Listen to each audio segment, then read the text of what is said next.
I think there was just a lot of hurt, a lot of pain there. I never saw any of it. I never saw Dolly and Porter utter one bad word to each other. What goes on behind closed doors, I didn't know. And I didn't know that there was that much trouble brewing between the two.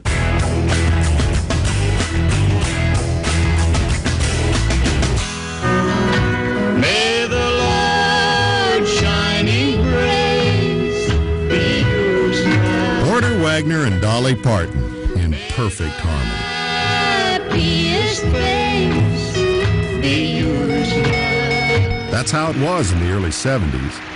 That is, until Dolly decided to leave Porter. To me, Dolly Parton is the kind of person that I would never trust with anything of mine.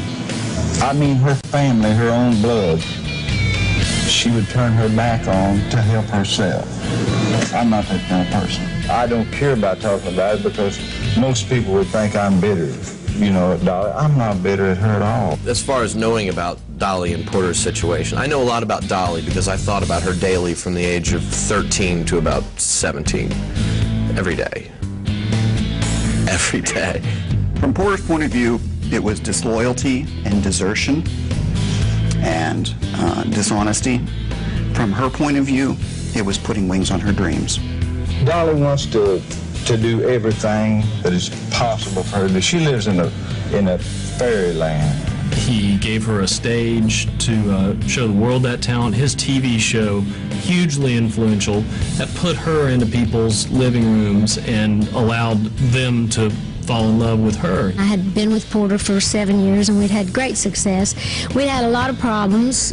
We didn't get along very well, but we loved each other also. It was like one of those love-hate kind of relationships. I was sorry that I wanted to leave, but I did. He was sorry that I was going, and I was. And he wouldn't hear me out. He just could not listen to me. And so I just thought, well, the only way I'm going to express what I feel to him and have him understand it is to write a song.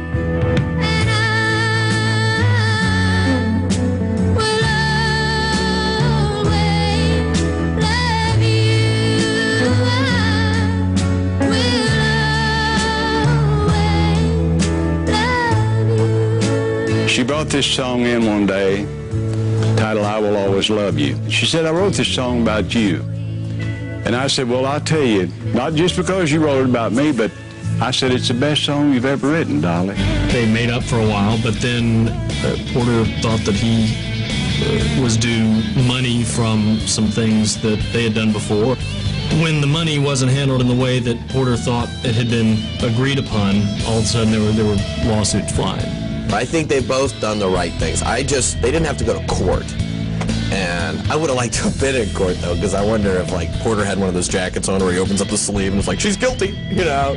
Eventually, the two settled their differences out of court. With the bitterness and legal battles behind them, Dolly and Porter buried the hatchet and even had a little fun with their feud in a 1995 roast. People have said that me and Porter fought over creative differences, and that's true.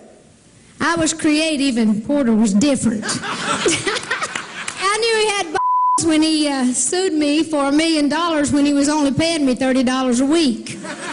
So Dolly and Porter. There wasn't always harmony, but there was always love.